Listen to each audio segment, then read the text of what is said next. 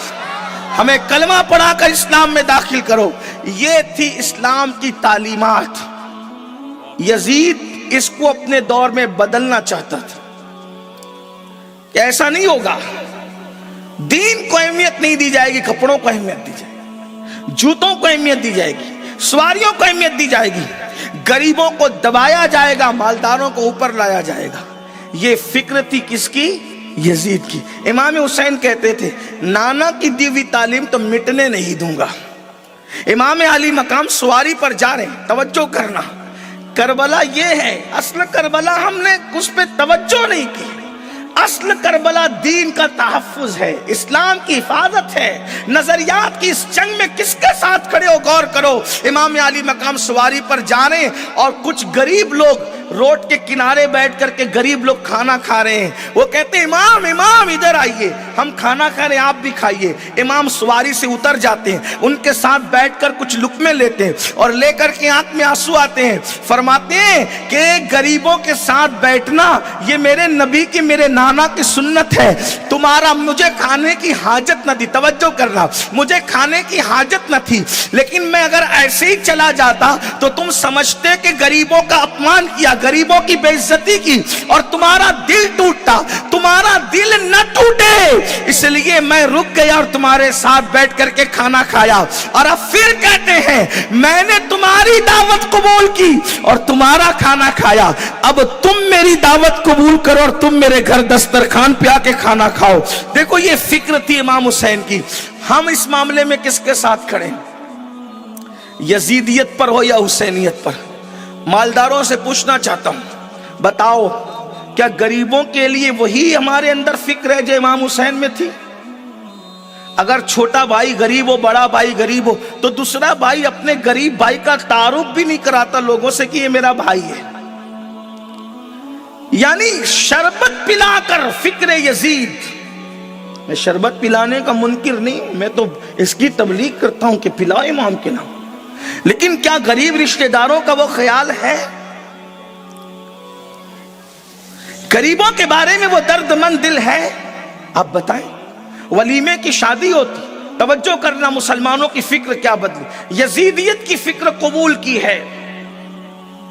چیلم کی دعوت ہوگی تو غریبوں کو دعوت دی, چیلم ہوگا تو غریبوں کو دعوت دی جائے گی, اور ولیمہ ہوگا تو مالداروں کو صرف بلایا جائے. جبکہ اللہ کے رسول علیہ السلام نے فرمایا سب سے بدترین کھانا اور برا کھانا اس ولیمے کا کھانا ہے جس میں مالداروں کو تو دعوت دی جائے لیکن غریبوں کو نہ بلایا جائے.